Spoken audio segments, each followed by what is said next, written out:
Қайырлы күн, құрметті оқырмандар. Келесі шығарылымда Ақмешіт аймағы, Ақмешіт 10-ші үйден 3 бөлмелі пәтер көреміз.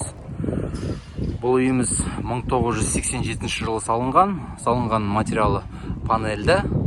Пәтеріміз 3-ші қабатта орналасқан, ортаңғы бөлікте 3 бөлмелі пәтер 60 шаршы метрді құрайды. Ал енді бәріміз бірге пәтердің ішкі жақ бетіне қарай өтейік. Подъездіміздің көрінісі.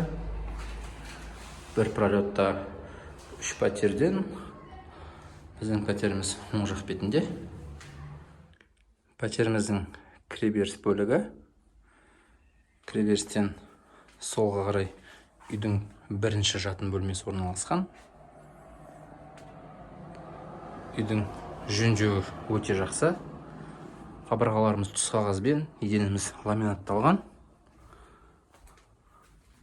Мына тұста екінші жатын бөлмеміз.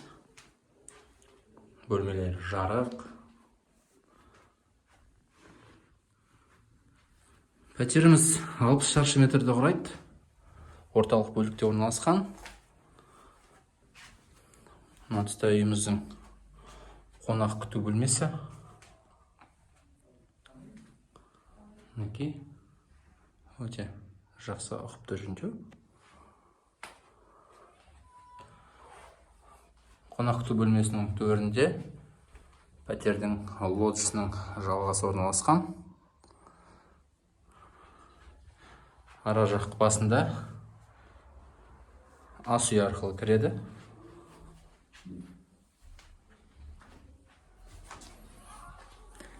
Осы тұста пәтеріміздің ас үй орналасқан.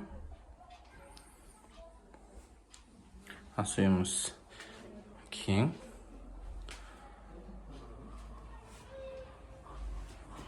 Ас үйіміздің жалғасы лоджияға ұласып кетеді. Пәтердің терезелерді екі жақ бетке де қарайды.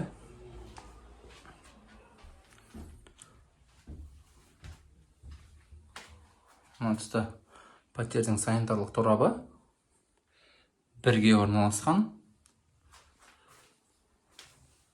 Осы пәтеріміз сіздерге ұнаған болса, төменде көрсетілген номерге хабарласып, толық ақпарат ала аласыздар. Назар қойып тыңдағандарыңызға көптен көп рахмет.